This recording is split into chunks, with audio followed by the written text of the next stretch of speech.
বন্ধুরা, পৃথিবীতে জন্ম থেকে শুরু করে মরার আগ পর্যন্ত একটা স্বপ্ন সবাই দেখে, আর সেটা হলো তার নিজের একটা বাড়ি হবে। আর এই স্বপ্নকে বাস্তবে রূপ দিতে অনেকেই খেয়ে না খেয়ে কাজ করতে থাকে, তারপরে যে তারা একটি স্বপ্নের বাড়ি বানায়। তো আজকে তোমাদের এমন কিছু অদ্ভুত ডিজাইনের বাড়ি দেখাতে চলেছি যা দেখে সেই ঘরে জীবনও থাকতে চাইবে না। Number 5, the glass house. দুনিয়াতে এমন একটি বাড়ি আছে যে বাড়িটা সম্পূর্ণ গ্লাস দিয়ে বানানো। এই বাড়িটার নাম অ্যানি হাউস। জানি না কেন এই বাড়ির মালিকটি এইরকম কাচের বাড়ি তৈরি করেছে। দিনের বেলাতে এই বাড়িতে একদমই লাইটের প্রয়োজন হয় না, তাছাড়াও বাইরে দিয়ে কি চলছে তা ঘরে বসে বোঝা যাবে। কিন্তু এই বাড়িটার একটি অসুবিধাও আছে, এই বাড়ির সব দেয়ালি কাচের এবং ট্রান্সপারেন্ট, তাই আপনি এই বাড়িতে টয়লেটে কিভাবে যাবেন এবং কাপড় কিভাবে পাল্টাবেন তা আপনাকে 10 বার ভাবতে হবে। আর প্রতিবেশীর সাথে তর্ক করা তো ভুলেই যান, তা না হলে আপনার বাড়ির দেয়াল একটাও আস্ত থাকবে না। Number 4, carat house.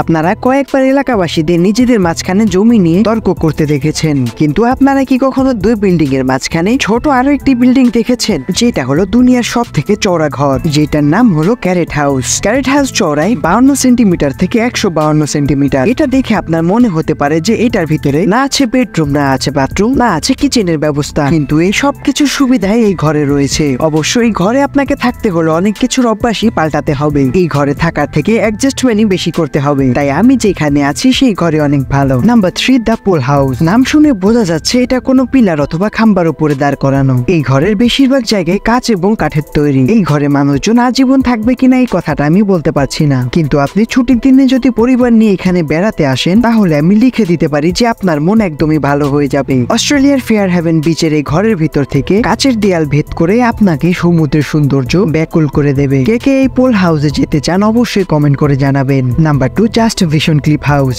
নেদারল্যান্ডের এক আর্কিটেক্টের মাথায় এটা বানানোর ভূত চেপেছিল। এই ঘরের বিভিন্ন জায়গার ফটোজ এবং আর্কিটেকচার ডিজাইন দেখে মনে হয় যেন বাড়ির ভিতরটা অনেক আধুনিকই হবে। এই ঘরটাতে বিদ্যুৎ থেকে শুরু করে সব ধরনের আধুনিক ফ্যাসিলিটিস থাকবে। আর সব থেকে বড় কথা হলো এই ঘরের মানুষজনরা একদিকে যেরকম সমুদ্রের সৌন্দর্য উপভোগ করবে, অন্যদিকে আবার পাহাড়ের সৌন্দর্য তাদের মনোমুগ্ধ করবে। এই ঘরে যারা থাকবে তারা প্রকৃতির মাঝে নিজেদেরকে হারিয়ে ফেলবেন, কিন্তু এই সৌন্দর্যের মাঝেও অনেক বিপদ লুকিয়ে আছে। সামুদ্রিক ঝড় সহ ভূমিকম্প এবং পাহাড় ধসের মতো বিপদগুলো সব থেকে বেশি ঝুঁকিতে ফেলবে এই ঘরকে। Number 1, lining tower, city of Santos. বন্ধুরা, আপনারা তো ফ্রান্সের ঝুঁকে যাওয়া টাওয়ারকে অবশ্যই দেখেছেন, যেটা সময়ের সাথে সাথে এক সাইডে ঝুঁকে আসছে। কিন্তু আপনি কি এমন কোন শহরের কথা শুনেছেন যেটা প্রতি বছর এক সাইডে কিছুটা করে ঝুঁকে যাচ্ছে? এই শহরের নাম হলো স্যান্টোস, যেটা ব্রাজিলে অবস্থিত। যে কোনো বিল্ডিং বানাতে হলে সেটার নিচে 30-40 মিটার অন্তত পাইলিং করে বিল্ডিং এর ভিত দিতে হয়, কিন্তু এই জায়গার দুই একটা বিল্ডিং 10 থেকে 15 মিটারে পিলার বসিয়েছে। এর কারণ সেই জায়গাগুলোতে 30 থেকে 40 মিটার পরে সম্পূর্ণ নরম কাদার স্তর,